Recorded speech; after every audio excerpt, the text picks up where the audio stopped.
अस्सलाम वालेकुम नाज़रीन, सराबर खिताब से मुखातिब है। दो अहम तरीन खबरें आपके सामने रखनी हैं, लेकिन एक खबर जिसने मुझे जाती तौर पर तकलीफ पहुंचाई है, जब आप सुनेंगे तो आपको भी तकलीफ होगी। बल्कि आप यूं समझ लीजिए कि हमारी तौहीन तज़हीक की गई है, हमारे हमारे मुंह के ऊपर थप्पड़ मारे गए हैं। ये जो खबर है, ये इंतहाई तौहीन हमें इस खबर है। खबर यह है कि एक नोटिफिकेशन जारी हुआ है और उस नोटिफिकेशन के मुताबिक पाकिस्तान के तमाम तर जजेस जजेस और उनकी बेगमात, यानी जज और उसकी बीवी भी, यानी कि जज की बीवी भी हमारा जज है, तो जज और उसकी बीवी, इन्हें किसी भी एयरपोर्ट के ऊपर चेक नहीं किया जाएगा। जजेस और उनकी बेगमात को किसी भी एयरपोर्ट के ऊपर कोई बंदा तलाशी नहीं लेगा, कोई चेक नहीं करेगा, कोई इनका सामान नहीं देखेगा, सलूट मारा जाएगा, सीटी मारी जाएगी और सीधा इन्हें अंदर ले जाकर, तीन चार बंदे अंदर ले जाकर बैठाएंगे। कोई तलाशी, कोई चेकिंग नहीं होगी। आप यकीन करेंगे, मैं जब ये खबर पढ़ रहा था तो मेरे जहन में आ रहा था कि काजी फाइज ईसा साहब, जो इस वक्त इंसाफ की सबसे बड़ी कुर्सी के ऊपर बैठे हुए काजी हैं, मुंसिफ हैं,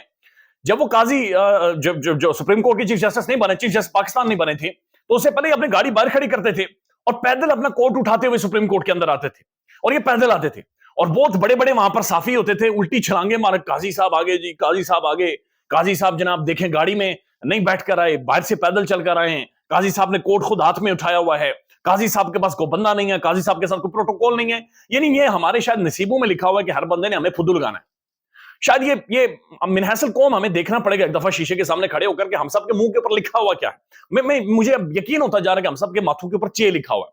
क्योंकि हर दफा धोखा, फ्रॉड, एक ऐसा माहौल क्रिएट किया जाता है कि हम सबको लगा अच्छा ये मसीहा आ गया है, ये निजात दहिंदा हमारी तरफ आ गया है। लेकिन ऐसा कुछ भी नहीं होता, बल्कि जो भी आता है वो हमारी खाल उतारता है, हमारी जो कलेक्टिव सोच है, इंटेलेक्ट है, उसका मजाक उड़ाया जाता है, तमस्खर उड़ाया जाता है, तौहीन और तज़हीक की जाती है। मुझे जाती तौर पर क्यों तकलीफ हुई है मैं आगे जाके आपको बताता हूं, लेकिन उससे पहले जो बड़ी खबर है, बड़ी खबर यह है कि पश्चिम के अंदर जो कुछ हुआ है, जहां पर एक पॉलिटिकल एक्टिविटी नहीं थी, बल्कि वो सरदारों, वडेरों और जो पॉलिटिकल कंट्रोल था बलोचिस्तान के अंदर, उसके खिलाफ एक बगावत थी, उसके खिलाफ एक ऐलान जंग था और उसके खिलाफ एक मैसेज था कि बलोचिस्तान खड़ा हो गया है। बलोचियों को, बलोचिस्तान की जो पॉलिटिक्स है, किसी के भी खाते में, किसी के भी जेब में, प्लेट में सजाकर डाल दी जाती थी। उन्होंने कहा नहीं जी, अब ऐसा नहीं होगा, बात बड़ी क्लियर है, अब हम खुद डिसाइड करेंगे। और पश्चिम में एक तारीखी कन्वेंशन हुआ, वहां पर हमने देखा कि इमरान खान के नारे लगे, पाकिस्तान के नारे लगे, ये फौज हमारी है, हम इस फौज के हैं, पाकिस्तानी फौज के हवाले से नारे लगे। फिर वहां पर लोगों ने यह सवाल पूछा कि जनाब हम तो इस फौज के हैं, ये फौज हमारी है, फिर हमें गद्दार क्यों कहते हैं बहुत सारे लोग। यानी वो कहते हैं कि बहुत सारे पॉलिटिकल वर्कर्स को तहरीक इंसाफ के उन्हें गद्दार क्यों कहा जाता है। तो ये बड़ी खुशहाल चीज थी कि वहां पर बलूचिस्तान के अंदर इमरान खान, पाकिस्तान और फौज के नारे लगे हैं। और ये बड़ी जबरदस्त चीज है, चूंकि इमरान खान खुद ये कह चुका है कई दफा कि मजबूत फौज ही मजबूत पाकिस्तान बना सकती है, और बगैर फौज के ये पाकिस्तान की सिक्योरिटी और किसी भी तरह से पाकिस्तान की प्रोग्रेस मुमकिन नहीं है। और यही चीज हमने बलूचिस्तान पश्चिम के अंदर देखी है। तो जो कुछ पश्चिम के अंदर हुआ है वो छोटे पैमाने पर था, लेकिन आज मैसिव होने जा रहा है, आज ग्लोबली होने जा रहा है। और दुनिया की तारीख का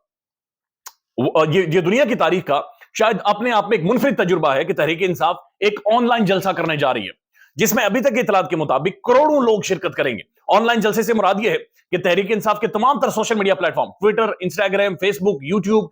इमरान खान का अपना सोशल मीडिया, वहां से यह जलसा बिल्कुल लाइव होगा, ये ग्लोबली लाइव होगा, पूरी दुनिया में लाइव होगा। और पाकिस्तान में तो लोग ऑनलाइन शिरकत करेंगे, लेकिन दुनिया भर में, कनाडा में, अमेरिका में, बर्तानिया में, मुख्तलिफ जगहों में, यूरोपीय यूनियन के मुख्तलिफ कंट्रीज के अंदर लोग बाकायदा से बड़े बड़े इज्तिमा होंगे, स्क्रीनें लगेंगी और वहां पर लोगों को दिखाया जाएगा। तो ये मीडिया स्ट्रेटेजी है, ये वो स्ट्रेटेजी है जिसमें इमरान खान को काउंटर नहीं किया जा सकता। ये वो अंडरस्टैंडिंग है जो इमरान खान अंडरस्टैंड कर गया और सोशल मीडिया को इतनी बड़ी ताकत बना चुका है, इतनी बड़ी पावर बना चुका है कि आसमा शिराजी साहिबा पुकारती हैं और पुकार ये करके कहती हैं कि एस्टेब्लिशमेंट से भी बड़ी ताकत एक मौजूद है और वो सोशल मीडिया है, जो एस्टेब्लिशमेंट को भी टक्कर देती है। यानी मुल्क के अंदर एस्टेब्लिशमेंट को ताकतवर समझा जाता है, लेकिन आसमा शिराजी साहिबा के मुताबिक सोशल मीडिया उससे भी बड़ी एक ताकत है जो कि इस वक्त पाकिस्तान के अंदर मौजूद है। लिहाजा ये जलसा 9 बजे रात शुरू होगा, लेकिन अभी से सोशल मीडिया पर बाकायदा से इसकी चीजें शुरू हो गई हैं, तराने, नगमे, लाइव आना, सारी टेस्ट ट्रांसमिशन, सब चीजें हो रही हैं। बैनुल अक़वामी जो तहरीक इंसाफ की क़यादत है और पाकिस्तान के अंदर जो मौजूद है सोशल मीडिया के लोग, बहुत सारे लोग गुमनाम में छुपे हुए हैं, यानी वो सामने नहीं आते, लेकिन वो कोऑर्डिनेट कर रहे हैं। और ये एक मैसिव जलसा होने वाला है। और इसकी इंपॉर्टेंस सिर्फ जलसे तक नहीं है। जब आप मुख्तलिफ मल्टीनेशनल कंपनीज, यानी फेसबुक, ट्विटर, यूट्यूब, मुख्तलिफ जो प्लेटफॉर्म्स है, वहां से आप लाइव जाएंगे और इतनी मैसिव तादाद में लाइव जाएंगे, तो जाहिर है आपकी एक ग्लोबल प्रेजेंस होगी, आपका ग्लोबल फुटप्रिंट होगा। दुनिया के अंदर आपको रिकॉग्नाइज किया जाएगा, देखा जाएगा, बैनुल अक़वामी एक हेडलाइन बनेगी। तो इमरान खान के अंदर जो मुल्क के अंदर किया जा रहा है वो मैसेज ग्लोबली चला जाएगा, यानी पूरी दुनिया में ये चीज चली जाएगी कि जनाब एक पॉलिटिकल पार्टी है, उसकी क़यादत सारी अंडरग्राउंड है, इमरान खान पकड़ा हुआ है, किस तरह से उसकी केसेस चल रहे हैं, किस तरह से मामला चल रहे हैं। तो लिहाजा ये एक بہت بڑا گیم چینجر ثابت ہونے والا ہے کہ پی ٹی آئی باقاعدہ سے اپنی پولیٹیکل کیمپین شروع کر رہی ہے، لیکن یہ کیمپین پاکستان میں گلی کوچوں میں نہیں ہے، یہ گلوبلی ہے، یہ پوری دنیا میں اوورسیز پاکستانیز کو انگیج کر کے ایک میسو کیمپین تحریک انصاف شروع کرنے جا رہی ہے، اور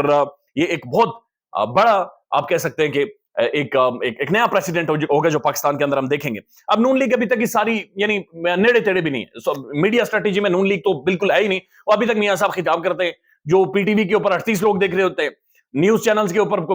2000 بندہ دیکھ رہا ہوتا ہے، 3000 بندہ دیکھ رہا ہوتا ہے، اور میاں صاحب ابھی بھی وہی باتیں کر رہے ہیں، مجھے کیوں نکالا، مجھے کیوں نہیں نکالا، مجھے کیا مجھے کیا نہیں کیا، 3 دفعہ زیادتی کی، چوتھی دفعہ عجیب و غریب قسم کی وہی پرانی گفتگو میاں صاحب کر رہے ہیں جو کہ سمجھ سے باہر ہے۔ حالانکہ ان جیسا زرق پولیٹیشین اس کی ضرورت تھی آج کے ٹائم میں کہ جو پولیٹیکل پارٹیز کو انگیج کرتا، پولیٹیکل پارٹیز کو ایک پلیٹ فارم پر لے کر آتا، تاکہ ملک کے اندر جو ایک سیاسی عدم استحکام ہے یہ ختم ہوتا، اور یہ فار لائف ڈیسائیڈ ہوتا، ونس فار آل تمام پولیٹیکل پارٹیز بیٹھ کر ڈیسائیڈ کرتی کہ ہم نے اسے کیسے ختم کرنا ہے۔ لیکن اس طرف میاں صاحب نہیں گئے، ظاہر ہے انہوں نے مناسب سمجھا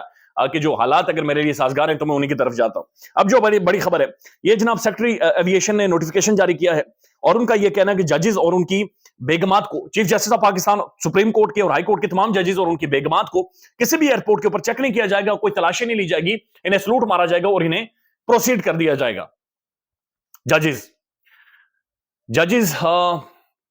ججز کیوں ہوتے ہیں، منصف کیوں ہوتے ہیں، یہ کیوں اس کرسی پر بیٹھتے ہیں، ان کی تنخواہیں کدھر سے آتی ہیں، پیسہ کدھر سے بناتے ہیں، مال کدھر سے بناتے ہیں؟ اوبویسلی میری اور آپ کی جیب سے جاتا ہے، ٹھیک ہے۔ اور دنیا بھر میں جہاں پر بھی قوانین ہوتے ہیں وہاں پر بڑی خوش اسلوبی کے ساتھ لوگ قوانین کو فالو کرتے ہیں۔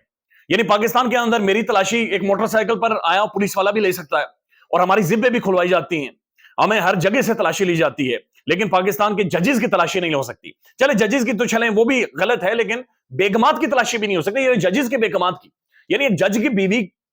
کا کیا ایک سٹیک ہے، یعنی ان کا کیا ایک کنٹریبیوشن کیا ہے جب ججز کی پراپرٹیز نکل آتی ہیں ان کی بیگمات کی، تو وہ کہتے ہیں جی میری بیگم انڈیپینڈنٹ ہے، اس نے انڈیپینڈنٹلی ارننگ کی ہے، اس نے پیسہ انڈیپینڈنٹلی کمایا ہے۔ بچوں کی پراپرٹیز نکل آئیں تو کہتے ہیں جی بچوں نے انڈیپینڈنٹلی پیسہ کمایا ہے، بچہ میرا بہت ذہین ہے، یہ فلانی جگہ سے پڑھ کر آیا ہوا، اس نے انٹرپرینیورشپ میں ٹاپ کیا، اور ایک بہت بڑا انٹرپرینیور کے طور پر اس نے دنیا بھر میں یہ ریونیو کما دیا، یہ ریونیو کما دیا، یہ ریونیو کما دیا، جبکہ یہاں پر غریب کا بچہ ایک بریلینٹ بچہ ہوگا، لیکن ساری زندگی وہ اپنے ایک مکان نہیں بنا سکتے، لیکن وہ جناب عیاشیاں مارتے ہیں، جو مجھے مارتے ہیں، اور دنیا میں پروگریس کرتے ہیں، ترقی کرتے ہیں، اور پیسہ اتنا جوڑ دیتے ہیں کہ وہ سمجھ نہیں آتی کہ وہ خرچیں کدھر۔ تو پھر ججز کو تو چلیں پھر بھی قابل قبول ہے، لیکن ان کی بیگمات کے نہیں کہاں سے آ جاتی ہیں؟ یعنی جج اور اس کی بیگم، یہ سمجھ سے باہر ہے کہ جج اور اس کی بیگم کا کیا تعلق ہے؟ بیگم کا تو سٹیک ہی کوئی نہیں ہے اس سارے معاملے کے اندر، لیکن اس کے باوجود کہا گیا کہ ججز اور ان کی بیگمات کو یہ فالو کیا جائے گا۔ ریسنٹلی میں کچھ کنٹریز میں گیا، اور اب یقین مانیں، یعنی میں سنگاپور ایئرپورٹ کی آپ کو مثال دوں تو سنگاپور ایئرپورٹ پر جو ہی میں پہنچا، انہیں جو ہی پتا چلا کہ ہم پاکستان سے ہیں، انہوں نے بندہ بلا کر کہا کہ نہیں سائڈ پر لے کر جائیں۔ میں اور میرے دوست سائڈ پر بٹھا کر الگ سے ہماری تلاشی ہوئی، الگ سے ہماری چیکنگ ہوئی۔ یہ تو ہمارا بین الاقوامی معیار ہے۔ ہمارا وزیر اعظم شاید حقان عباسی امریکہ جاتا ہے تو پینٹ اتروائی جاتی، لیکن پاکستان میں کوئی تلاشی نہیں، سلوٹ مارنے ہیں، اور سلوٹ مار کر آپ نے ججز کو راستہ دینا ہے کہ جناب ججز جائیں اور جا کر یہ کوئی پروٹوکول، یعنی پروٹوکول کے ساتھ یہ جائیں اور جا کر جہاز کے اندر بیٹھیں۔ قاضی فائز صاحب پروٹوکول کے بڑے خلاف نظر آتے تھے، کوٹ اٹھا کر ہاتھ میں آتے تھے، بڑا ایک اچھے جسٹس، آپٹکس بڑے اچھے بنتے تھے، لیکن چیزیں مختلف ہیں۔ چیزیں جب قاضی فائز صاحب چیف جسٹس ہیں تو چیزیں بہت زیادہ مختلف، اور بڑی پریشانی ہوتی ہے کہ ایک دفعہ پھر ایسا محسوس ہو رہا ہے کہ ایک آنکھوں کا کھیل ہمارے ساتھ کھیلا گیا ہے، کہ ہماری آنکھیں باندھی گئی تھی اور چیزیں اس کے بہت زیادہ برعکس ہوئی ہیں۔ ایسا ہونا نہیں چاہیے، دنیا میں ایسا نہیں ہوتا۔ چھوٹی سی مثال لے لیں، جناب فخر زمان